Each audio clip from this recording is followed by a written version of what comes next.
볼까? 12번부터 해야죠. 편집이 조금 서툴게 됐네요. 자, 12번 문제요. 다음 표는 A, B, C국의 2013년 주요 경제 지표입니다. 분석 중 옳은 걸 고르라고 했고요. 단, 경제 성장률과 물가 상승률은 각각 실질 GDP와 GDP 디플레이터 기준이다. 뭐 당연한 얘기죠. 단서로 주었고요. 한 장을 넘기면 경제 성장률, 인구 증가율이 나왔네요. 하하. 경제 성장률하고 인구 증가율 나오면 바로 뭐가 떠올라야 돼요? 1인당 GDP 증가율이 떠올라야 돼요. 1인당 GDP 증가율.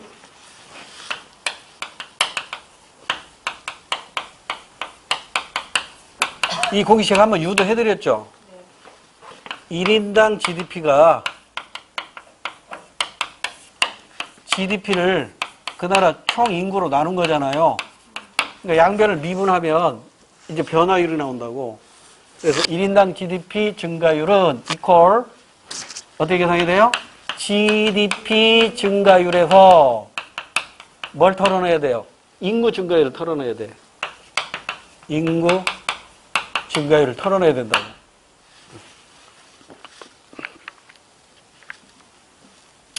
그 다음에 물가 상승률이 나왔네요. 그러면 저기 경제 성장률은, 자, 경제 성장률은, 여기서 또 공식 하나 봅시다. equal, 뭐라고 그랬죠? 실질, GDP, 증가율이죠? 실질 GDP 증가율이라고. 그럼 실질 GDP 증가율은 명목 GDP 증가율에서 뭘 빼주면 될까요? 네. 물가 상승률을 빼주면 돼요. 이 공식도 머릿속에서 바로 나와야 돼. 자, 다시. 이거 난이도가 좀 높은 문제입니다, 이 문제는. 1인당 GDP 증가율은 이 GDP 증가율에서 인구 증가율을 털어내야 돼요. GDP 증가율에서 인구 증가율을 털어내면 됩니다. 그 다음에 경제 성장률은 뭘로 계산한다고 그랬죠?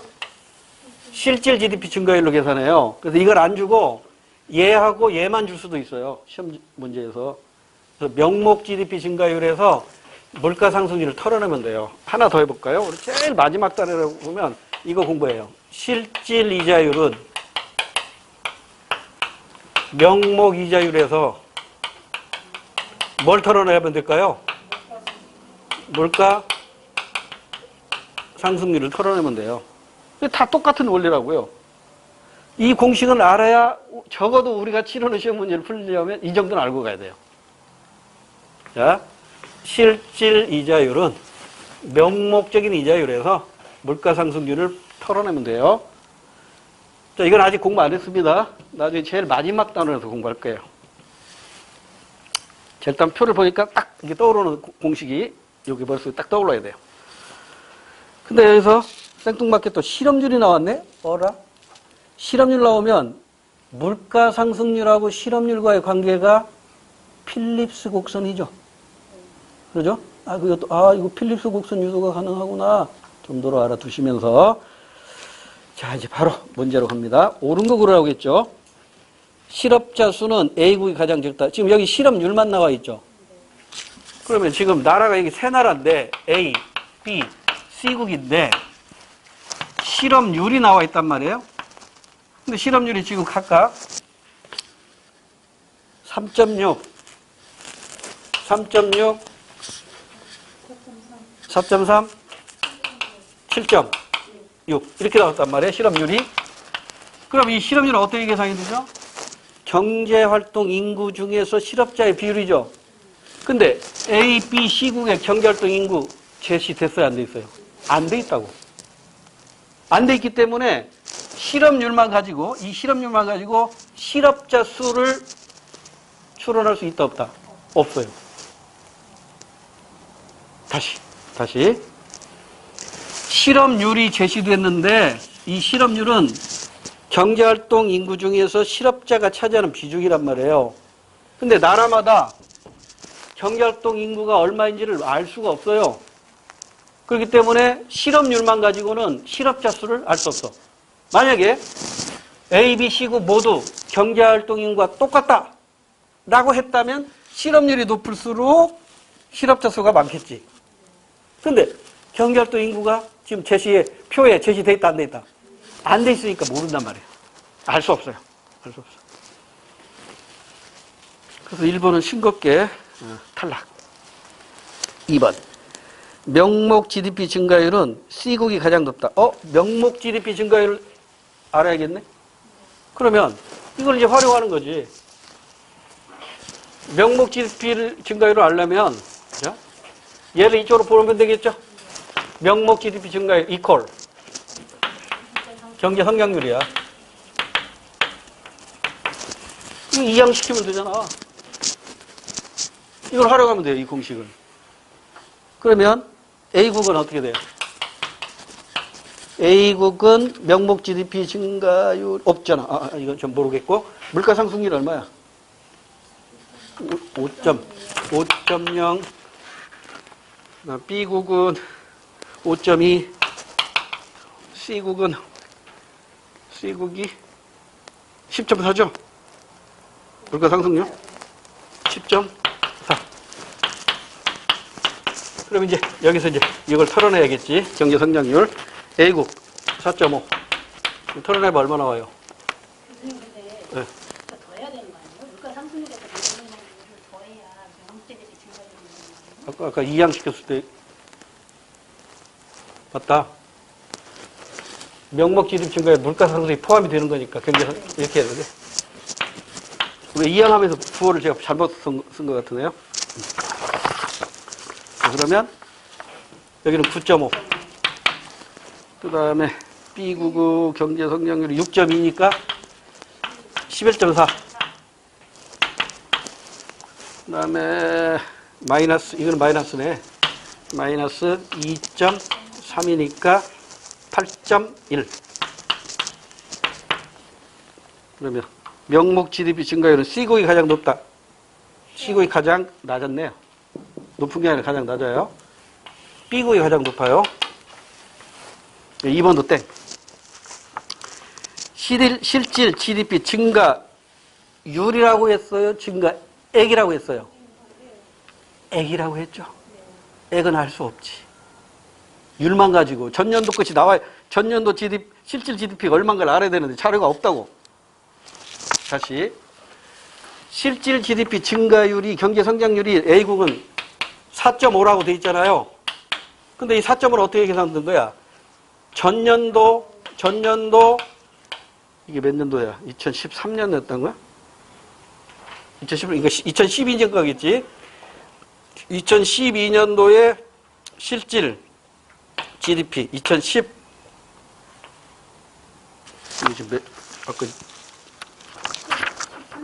2013년도 지표니까 2012년도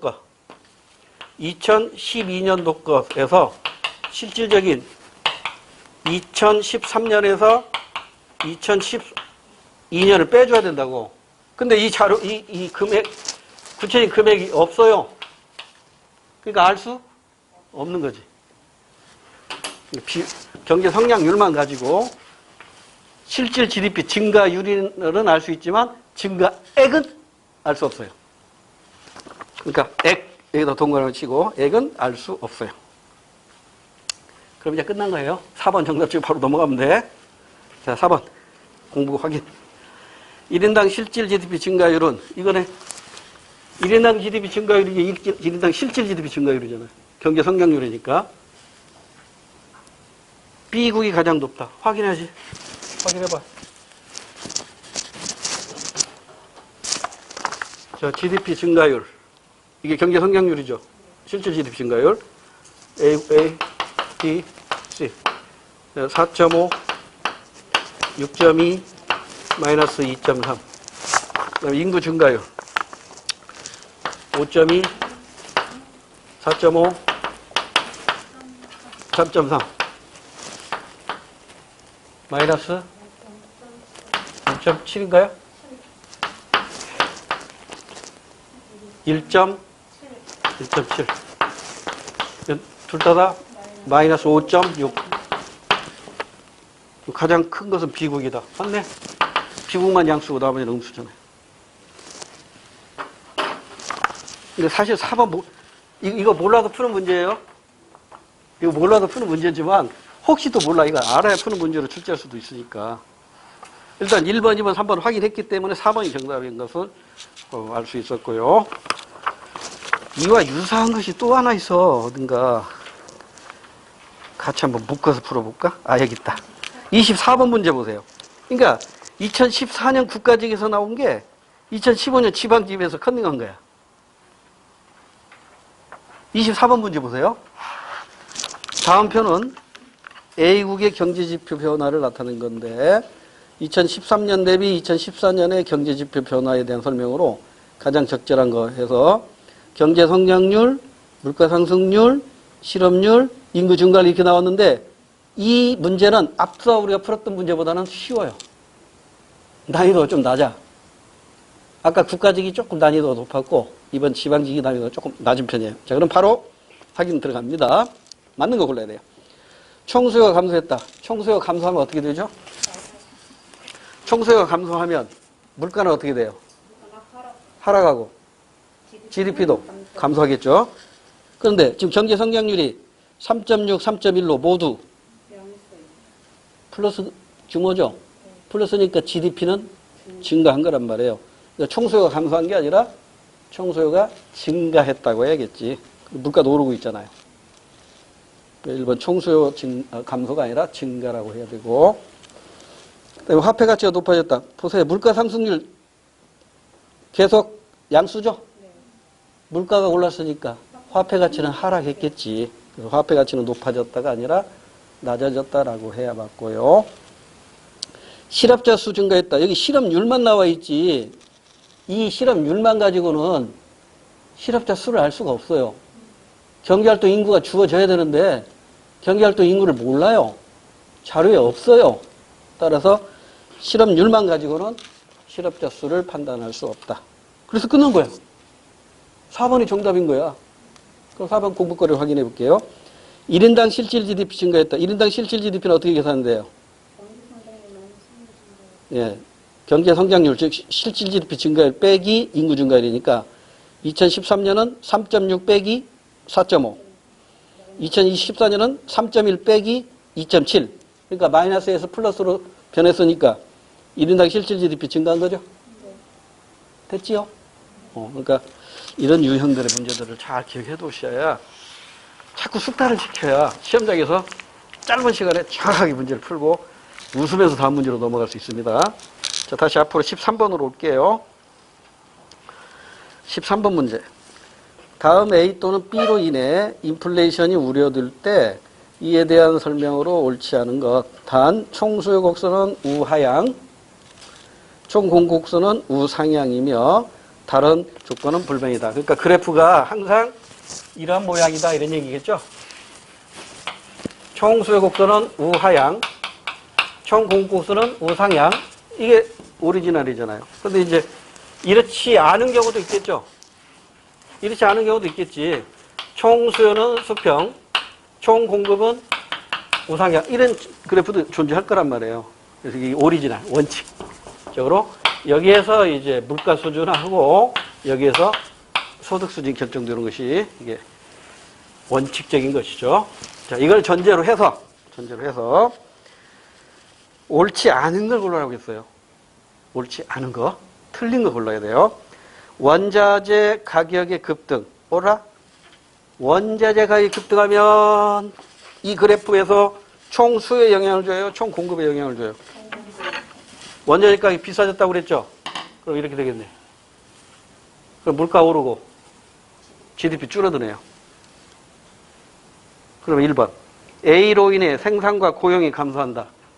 GDP 줄어드니까 고용이 감소한다. 맞잖아. 1번 받고. 그 다음에 또 2번에 A의 경우 총 공급 곡선이 좌측으로 이동한다. 맞잖아. 그러니까 1번, 2번 다 맞네. 그럼 정답은 3번 아니면 4번이네. 자, 그럼 이제 B 가지고 정답이 골라지네요. B를 보니까 소비 및 투자 증가로 인해 경기가 과열이 되겠다.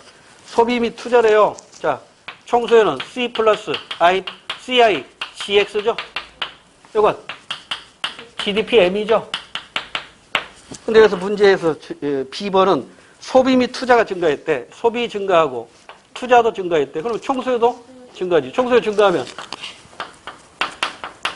이렇게 하겠지. 그러면 이 다시로 가니까 물가는 오르고 국민소득도 증가하겠죠. 그러면 3번. B로 인해 생산과 고용이 증가한다. 맞네.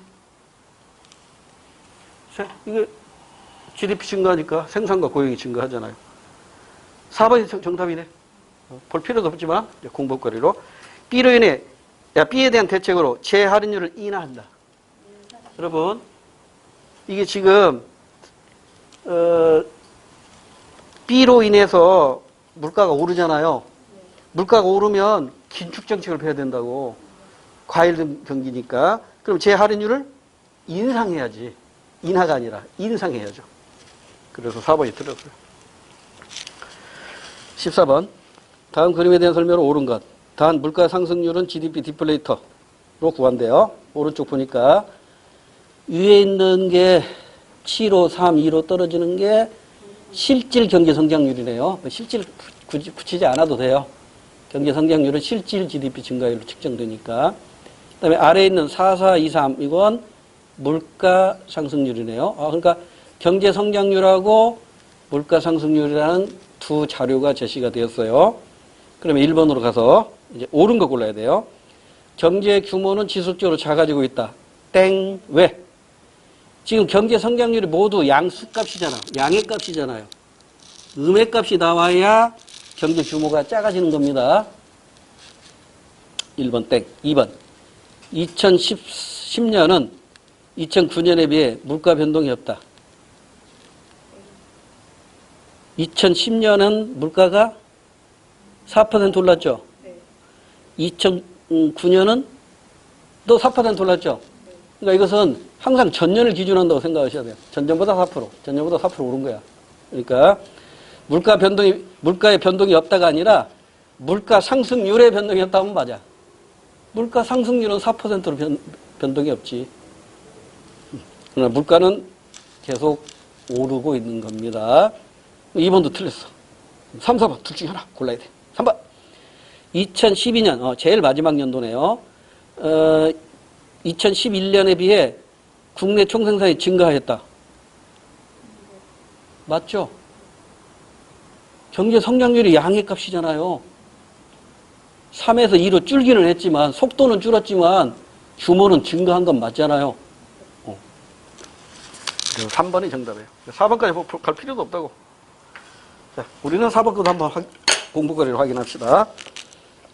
2012년 제일 마지막 연도 명목 경제 성장률은 마이너스이다. 왜 틀렸어요? 2012년에 경제 성장률은 거기 하얀 2%죠. 2%인데 물가 상승률이 3%로. 그럼 명목 성장률은 이거 더해야죠. 더하면 플러스예요, 마이너스예요? 플러스지. 명목은 물가가 오를 때 커진다고 그랬잖아요. 실질은 물가가 오를 때 작아지고. 그래서 4번도 틀렸어요. 15번. 틀린 거 고르라고했네요. 인플레이션 유형. 가가 뭐예요? 수요 측면의 인플레이션. 수요 견인 인플레이션이고요. 나번이 생산비 상승이니까 비용 인상 인플레이션. 그러니까 가는 물가가 오르면서 GDP도 증가하지만 나는 어때요? 물가만 오르고 GDP는 줄어든다고. 그래서 뭐와 같이 등장한다? 스태그플레이션과 함께 나타난다. 그럼 1번으로 가서 틀린 거 골라야 돼요. 가는 물가 상승과 경기 침체가 함께 발생하는 스태그플레이션을 발생시킬 수 있다. 땡. 2번 보는 순간 바보예요. 1번에서 확실히 틀렸잖아요. 그럼 다음 문제로 가야지. 그러니까 이건 10초면 끝나. 20초까지 볼 수 있을까? 20초 안에 풀리잖아, 이런 거. 자, 나머지 공부거리. 비용 상승 인플레이션은 임금이 오르고, 임대료가 오르고, 원자재 가격이 올라서 생산비가 비싸지면 생산비가 비싸지면 총 공급이 줄어들기 때문에 비용 인상 인플레이션이 발생하고요. 3번. 가는 수요 인플레이션은 실질 GDP를 증가시키고 나는 실질 GDP를 감소시킨다. 그래서 뭐가 더 심각한 인플레이션이다?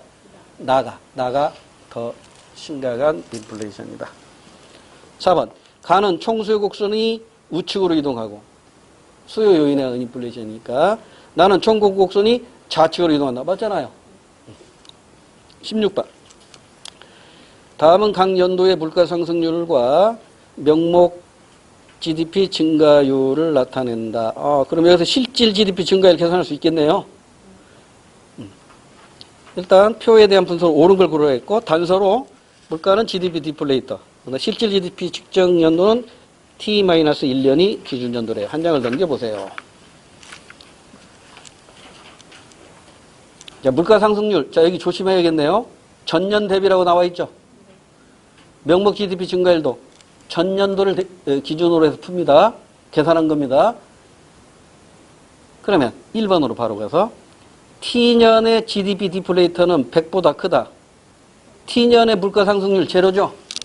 그러면 T년의 GDP 디플레이터는 100이겠죠. 100이니까 물가가 오르지도 않고 내리지도 않은 상태. 100보다 크다가 아니라 100이다. 변함없다 이렇게 얘기했지. 물가는 변함없다. 100보다 크다가 아니라 100이다 이렇게 해야 되고 지금 맞는 거 골라야 되죠. 1번은 틀렸으니까 정답이 아니고 2번 T년에 비해 T 플러스 1년에 실질 GDP 증가했나요? 실질 GDP는 증가했느냐. T년도 보니까 명목 GDP 증가율 3이고 물가 상승률 3이니까 똑같네. 명목 GDP 증가율 빼기 물가 상승률을 해야 실질 GDP 증가율 나오잖아요. 그러니까 실질 GDP는 증가한 게 아니라 변함없다라고 해야 돼. 2번도 땡.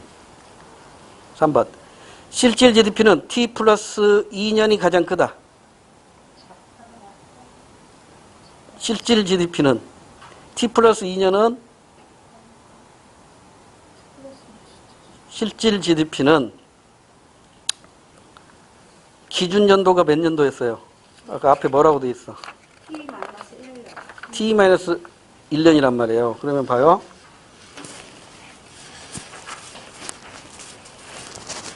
동사 문꼬리 잡아서 정답 골라봤자 의미 없어요.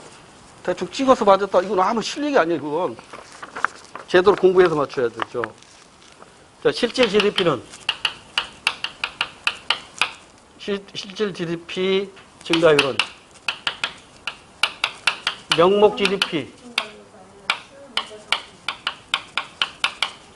증가율 마이너스 물가 상승률이잖아요. 근데 지금 T 플러스 2년이라고 그랬죠. T 플러스 2년은 실질 GDP 증가율 얼마인가를 알아야지. 명목 GDP 증가율 얼마예요? 마이너스 1. 물가 상승률은 플러스 1이니까 이거 0이네. 그러니까 실질 GDP는 T 플러스 2년이나 T 플러스 1년이나 똑같은 거야. 크지가 않아요. 같아요. 크다가 아니라 같다.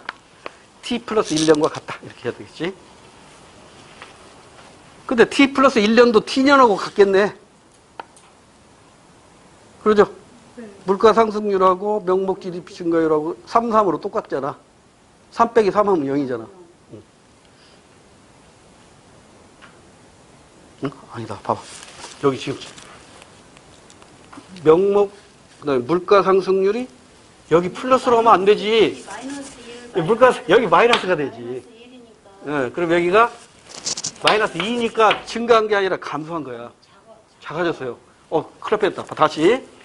명목 GDP 증가율이 T 플러스 2년에 마이너스 1이고 물가 상승률이 이게 플러스 1이란 말이에요. 그러니까 마이너스 1 또 마이너스 1을 해야 돼. 마이너스 2가 돼야 된다고. 순간적으로 제가 착각했네요. 이거 조심해야 돼요. 크다가 아니라 작다. T 플러스 1년보다 작아졌다. 작다. 이렇게 해야. 맞아. 그래서 이제 4번밖에 정답이 없겠죠? GDP 디플레이터는 어떻게 계산되죠? 실질분의 명목 GDP로 계산이 된단 말이에요. 그러면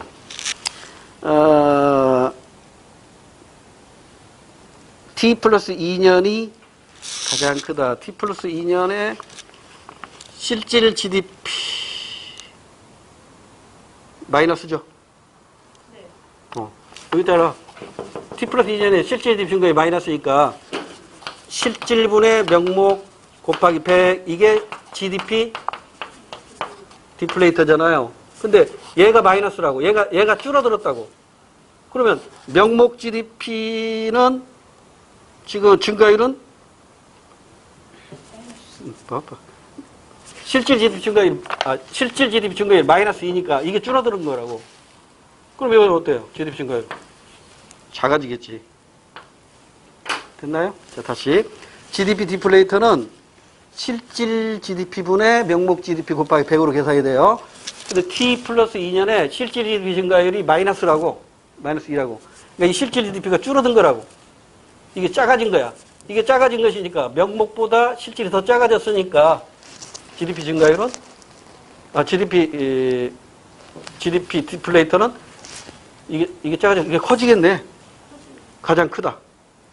맞는 거라고 써요. 틀린 거라고 써요. 맞는 거예요. 맞는 거라고 쓰니까 4번이 맞죠. 네? 다시 명목 실질 GDP가 마이너스니까 이게 작아졌다고.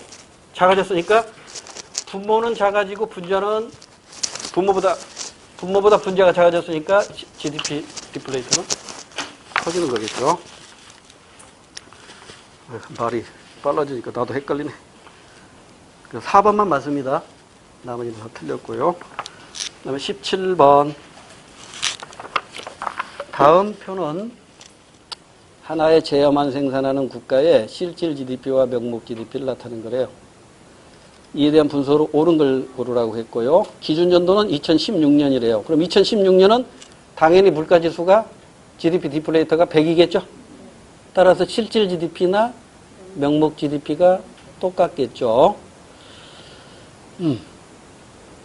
자, 그럼 표를 보니까 16년, 17년, 18년 실질 GDP 100, 110, 100 명목 100, 110, 110 이렇게 나왔다고요. 자, 그러면 이제 1번 맞는 거 확인해야겠죠. 2017년의 물가는 2016년에 비해 상승하였다. 2016년의 물가지수가 얼마예요? 100이죠? 그러면 물가 오른 거야, 내린 거야? 똑같은 거죠. 상승한 게 아니지. 1번 땡. 2번. 2017년의 생산량은 2016년에 비해 증가했다. 2017년의 생산량은 실질 GDP로 판단해야 된다고 그랬어요. 자, 그럼 실질 GDP는 2017년이 110, 2016년은 100이니까 실질 GDP 증가했네. 싱겁죠? 정답 2번이에요. 바로 다음 문제 넘어가야겠죠. 자, 다시.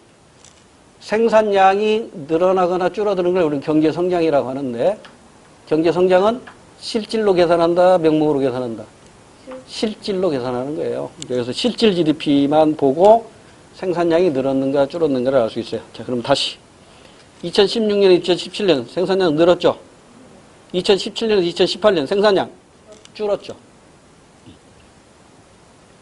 근데 명목 GDP를 보면 생산량 늘어가지고 그대로 또 유지하고 있네요. 이것만 가지고는 경제성장을 판단할 수가 없다고. 그래서 경제성장은 오직 실질 GDP 증가율로 측정하게 된다. 정답 2번 끝. 자, 3번 왜 틀렸어요? 2018년 물가는 2016년에 비해 하락했다. 물가가 하락했나요? 2018년 GDP 디플레이터 얼마예요? 110이죠? 물가 올랐잖아. 2018년에 GDP 디플레이터 계산해보면 되잖아요. 실질 100분의 명목 110이니까 GDP 디플레이터 110이잖아요. 110이니까 100보다 크니까 물가 올랐죠. 3번도 틀렸고. 4번. 2018년 생산량은 2017년에 증가했다. 감소했잖아요. 실질 GDP까지 판단해야 되지. 증가한 게 아니라 감소했다. 18번 문제. 경제활동 참가율 80%, 고용률 60, 인국가의 실업률은? 자, 이것도 간단하지. 그림 그려놓고 풀어야 돼요. 눈으로 풀려고 하지 마세요.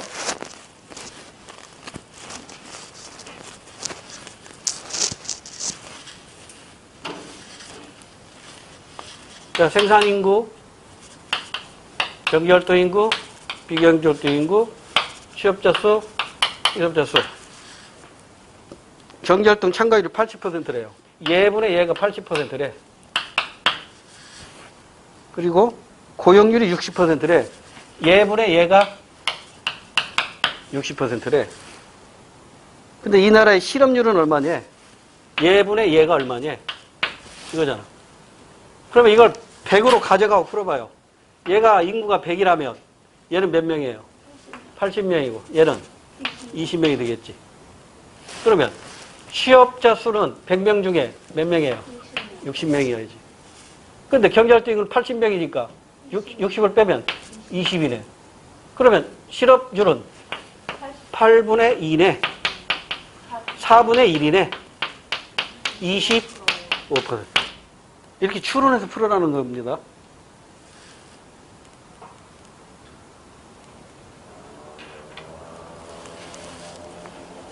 그 다음에 19번 문제. 다음은 중앙은행이 이자율을 인하하는 경우 총수요에 영향을 미치는 여러 경로를 나타낸 것이다. 옳은 것을 찾으래요. 단 유동성 함정은 존재하지 않고, 이 시간만 나오는데 우리 고등학교 교과서는 이거 안 나오는 얘기인데, 유동성 함정이라는 게 뭐냐면, 이걸 어떻게 설명해야 이해가 빠를까? 문재인 대통령이 여러분에게 이 코로나 시기에 얼마나 고생이 많으십니까? 해가지고 신사임당 식권 한 장씩을 모든 국민에게 줬어요. 그러면 5만 원 곱하기 5천만이란 말이야. 그럼 5만 원짜리를 5천만 명에게 모두 한 장씩 줬어. 그러면 만 곱하기 만이면 억이죠? 그러면 5, 25. 2조 5천억이 풀린 거야. 2조 5천억이 풀렸어. 그럼 물가 올라야 되네요. 당연히 오르겠죠.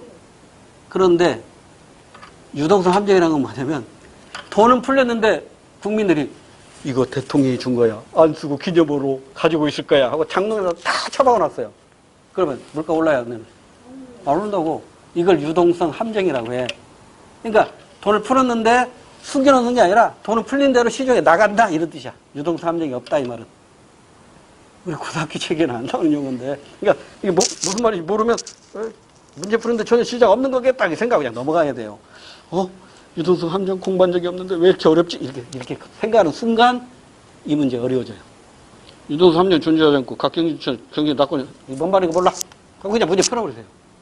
자, 그러면 이자를 인하한다고 그랬죠? 자, 이제 오른쪽에 그림이 나와 있잖아. 이자를 인하했어요. 그럼 자금 조달 비용은 줄어들겠지. 자산 가격은 어떻게 돼요? 이자율이 하락했다는 얘기는 돈 가치가 떨어진 거잖아. 돈 가치가 떨어진 만큼 주식이나 부동산 가격은 반대로 높아지겠지. 기업권은 상승이야. 상승. 그럼 환율은 어떻게 돼? 아까 얘기했잖아. 이자율하고 환율은 반대로 움직인다. 그럼 환율도 올라가겠지. 그럼 환율이 오르면 순수출은 어떻게 될까? 이거 우리 공부 안 했어. 근데 예습합시다. 환율이 오르면은요. 일단 안 계속 수출 증가, 수익 감소야. 수출이 증가하니까 순수출 증가해요. 환율이 오르면 수출 증가한다. 일단 안겨두세요. 다음 시간에 국제경제 공부할 때 자세하게 소개해드릴게요. 자, 다시 환율이 오르면 수출은 늘어나서 좋다. 근데 수출업자는 웃지만 수입업자는 울겠지. 어떤 경우라도 경제 현상이 나타날 때 한쪽에서 웃으면 한쪽에서 우는 사람이 생겨요. 금리를 올리면 돈 가진 사람은 웃지만 돈 없는 사람은 울어요. 금리를 내리면 돈 없는 사람은 웃지만 돈 있는 사람은 울어요. 이게 다 양면성을 가지고 있다고. 자, 일단 환율이 오르면 수출이 증가한다 정도만 기억해 두세요. 아직 우리 이거 공부 안 했지만. 그 다음에 니은번이 뭐가 돼 있어요? 증가. 그 다음에 디귿번 총수는 어떻게 돼요? 증가하지. 이자가 싸니까 너도 나도 돈 빌려서 소비하고 투자한단 말이에요. 그러면 소비와 투자가 늘어나죠. CIGX에서 이게 C와 I가 증가한다고. 소비도 늘고 투자도 늘면 총수요도 늘어나겠죠. 그래서 디귿번 총수요 증가. 그래서 정답은 1번. 20번 문제. 각국의 고용 관련 상황, 각국 정부의 정책 시행 결과, 고용 지표 관련 인구 중 감소하는 것 찾으래요. 그럼 이것도 빨리 이거 그려야겠지. 이 그림 그려놓고 해야겠지.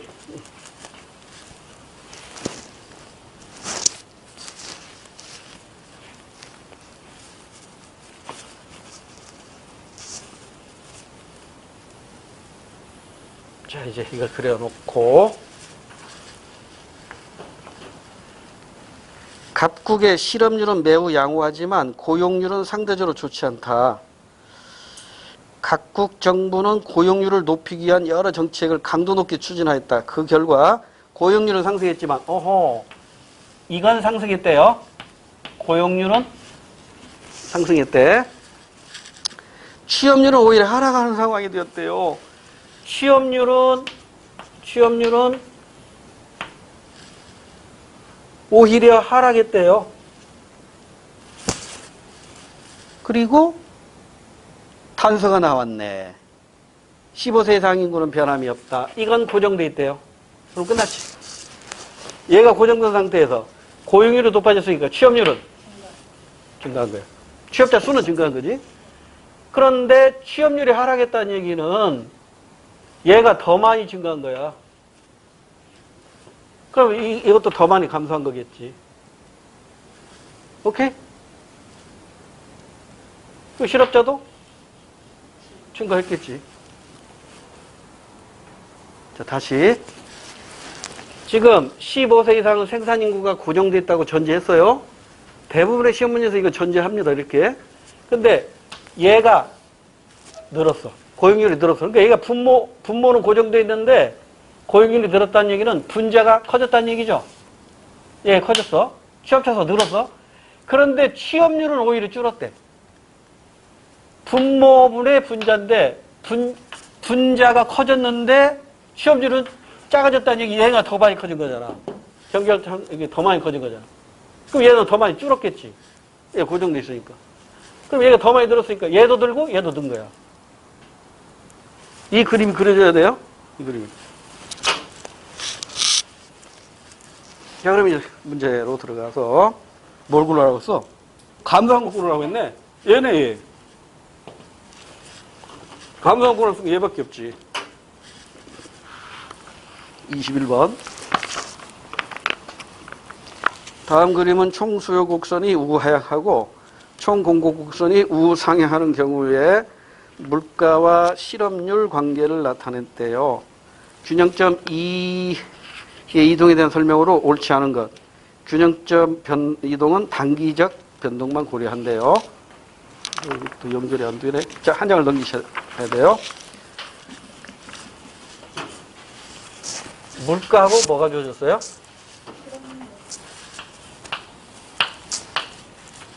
여기는 물가고, Y축 물가고, 여기는 실업률이라고. 여기가 이 걸점인데, 이게 이리 갈 수도 있고, 이리 갈 수도 있고, 이리 갈 수도, 동서남북 어디로든지 가는데, 이게 방향을 A, B, C, D 이렇게 했다고. 자, 그러면 1번부터 이제 따지자고요. 1번. 민간 소비 투자를 증가하면, 아하. 총수요가 증가하는 거죠. 여기에서 총수요가 증가하니까 이렇게 되겠지. 그럼 2-로 가지. 그럼 일단 물가는 어떻게 돼요? 물가는 올라요. 그러면 A하고 B 둘 중에 하나야. 그런데 GDP는 어떻게 돼요? 증가하죠. GDP 증가하니까 실업률은 어떻게 돼요? 그래서 다 줄어야겠지. 그러면 실업률을 줄여야 되니까 A네, A. 1번은 A로 이동하고, 맞잖아. 맞는 거로 했어. 틀리는 거로 했어. 옳지 않은 거로 하고 있어. 옳지 않은 거로 했어. 1번 정답 아니야. 1번 정답 아니에요. 2번. 확장 재정 정책을 통하면, 확장 재정이니까 이거 똑같지? 확장 재정이니까 총수가 늘어나잖아요. 재정 지출이 늘어나니까. 그럼 이거 똑같이 이것도 A로 가야겠지. C로 땡. 싱겁게 2번에서 정답이 나왔어요. 틀린 거 고르겠으니까 2번입니다. 자, 3번, 4번 공급거리로 확인. 생산성 향상이니까 공급 증가죠. 총 공급 증가니까 이제 그래프가 공급 곡선이 오른쪽으로 가야죠.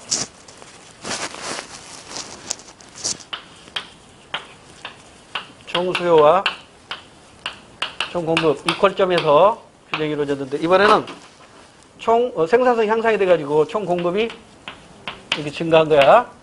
그럼 이 다시로 가니까 물가는 하락하고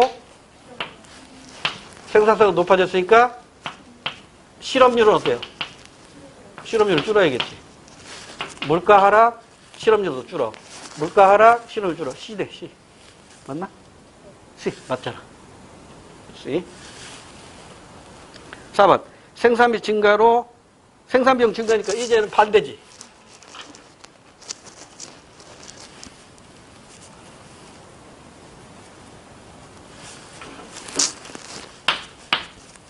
이렇게 간 거지. 생산비 증가니까. 그러면 물가는 오르고 실업률은 증가하겠네. 왜냐면 GDP가 줄어들었으니까 실업률은 반대로 생각해야지. 실업률은 증가. 물가는 올라. 그럼 어디로 가야 돼? 물가는 올라. 실업률은 증가. 이거네. B 같네. 4번은 B로 가야 된다. 2에서 B로 이동. 맞잖아. 당황하지 말고 문제 푸셔야 됩니다. 차분하게 문제 풀어야 돼요. 이거 어렵네? 이거 1분 넘게 걸리겠네? 그 순간 정답 안 나옵니다. 여유를 가지고 문제 푸세요. 시험장에서 나 아니면 문제 풀 사람 없다. 여유 가지고 문제 푸시라니까. 쫄지 마요, 쫄지 마. 쪼는 순간 점수 안 나와요. 22번으로 갑니다. 다음과 같은 경제 상황의 변화가 발생했을 때 총수요 총공급 모형을 이용하여 물가 수준과 GDP 변화를 예측한 것으로 옳은 것. 간단하지? 이 그래프 빈 공간에다 그려놓고 푸셔야 돼요. 눈으로 하지 마세요. 제발 건방지게 문제 풀지 말라고요. 건방지게 문제 풀다가 틀린다니까. 여기가 GDP고 실질 GDP고 여기가 물가고 총수요 총공급 이퀄 물가 수준 국민소득 수준인데 소비 투자가 위축됐대요. 이거 어디로 가? 이쪽으로 가겠지. 얼마나 갈지 몰라. 이쪽으로 가. 기술 향상과 생산비 절감. 기술 수준 향상과 생산비 절감되면 공급이 증가하겠지. 공급이 증가해. 이렇게 가겠지. 그런데 다번에 가의 변화가 나의 변화보다 훨씬 크대. 그러니까 이렇게 지워야겠네. 얘는 적고 얘는 크고. 그러면 얘하고 얘가 만나니까 여기서 만나네. 이렇게 되겠지. 그러잖아. 수요가 더 많이 줄고 공급은 조금만 늘었대. 그럼 이리 가야지. 그래서 원래 물가와 소득 수준에서 물가 많이 하락하고 소득은 좀 주네요. 그럼 뭘 골라야 돼?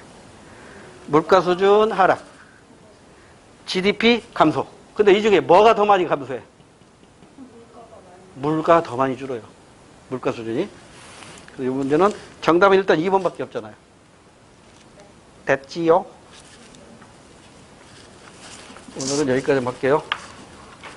다 하고 싶은데 하다 보면 1시, 2시 넘어버리겠네. 23번부터 다음 시간에 문제 풀이하고 그 다음에 가볍게 우리 복습한 후에 다음 시간에는 국제경제 끝날 거예요. 국제경제. 오케이. 고생했습니다. 마칠게요. 예.